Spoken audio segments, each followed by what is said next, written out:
Hello guys, today is Friday. Update kay Mother. Ayan.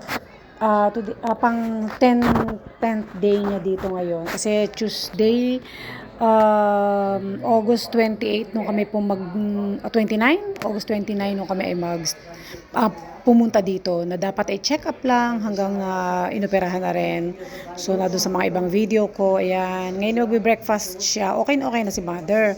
Ika-10 araw niya. Kaya lang, kailangan yung kanyang antibiotic ay sa veins, sa ugat pinadadaan, sa suwero, parang ganon. So, pag pwede nang inumin, pwedeng inumin na lang ang antibiotic, pwede na siyang iuwi sa bahay. So, ayaw nilang pauwi ng hindi okay na okay. Ayan. Kaya yun, medyo naiinip na si Mother. Nung unay okay lang, pero ngayon parang medyo naiinip na, gustong-gusto nang umuwi. Ayan, hindi namin maintindihan kung paano nilalagay yung kanyang table na yon. Kasi inikot namin kasi nakaupo siya ngayon sa butaka. Kasi pag natin, nakahiga lang siya dito pag pinakakain namin siya. So, yon.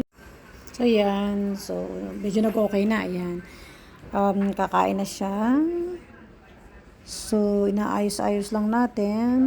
Yan. Ang breakfast niya ay isang tinapay lang, cheese and cafe, tapos may yogurt.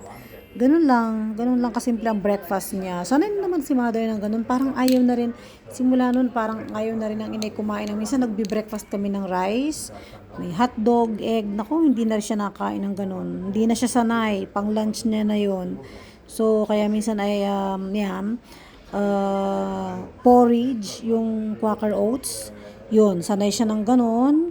At saka, o kaya itinapay na ang tinapay niya ay yung parang pandesal din pero walang sugar. Hindi matamis, guys. Ano lang, walang lasa.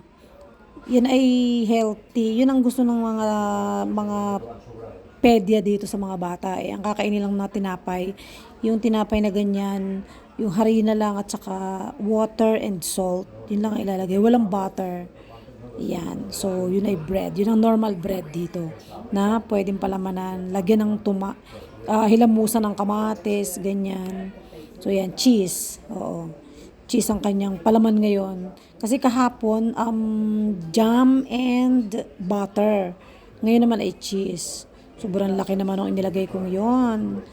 Kailangang hatiin kasi si Mother ay nagagalit yan pag medyo mali ang iyong ano. Oh. Hala, pasusot ka. So, ayan. Medyo ayos naman. Sanay na siya ng ganyan. Kasi si Mother na-maintain niya na yung kanyang katawan na ganun. Hindi na siya mataba. Hindi naman payat. Maintained lang. Sana ganun na rin ang gawin ko, no? Para ako naman ipumayat-payat. Look naman ako, ang taba-taba ko na. Grabe. Gusto ko na mag-diet din. Sobrang laki na. So, yan lang guys. And hindi ko inabot ang doktor ngayon kasi paghatid ko kayo sa aking anak, kay Sean, pagbalik ko dito, nakadaan na daw ang doktor. So, ayan. Happy lang kami ni Mother. At may ako'y uuwi na ulit. At ako'y magluluto naman ang para sa aking mga kasama sa bahay. So, yun lang. Nagbe-breakfast na si Mother. Kumusta ang breakfast niyo, Nay? Nay, kumusta ang breakfast niyo? Ayos naman. Walang pandesal. Anong kaya pandesal?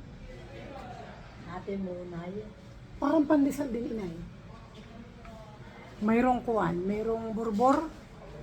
May borbor na ha. Tsaka keso, yun. Sanay na si Mother ng ganyang breakfast, kahit sa bahay. Tinapay lang o kaya ay porridge, yung Quaker Oats, parang ganyan. So, yun lang.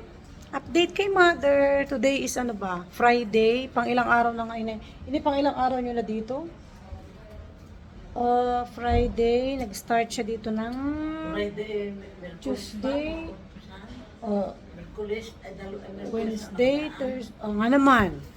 So, 7, Wednesday, Thursday, Friday. 7 plus 2, 9. 9 days? Siyam na araw na kayo.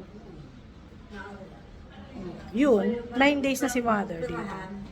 Pero iniintay pang umuwi, iniintay pa ang ano ng pag-uwi kasi na ang antibiotic dito pa nilalagay sa ano, nasa na ba yun? Sa suwero. Itinuturok pa sa kanyang veins. Nung i-combine, Pero pag pwede nang inumin, yon, kakauwi na sa bahay. practice Okay na okay si mother. Malakas, mas malakas pa sa akin. Mas ano pa ang memory kaysa sa akin.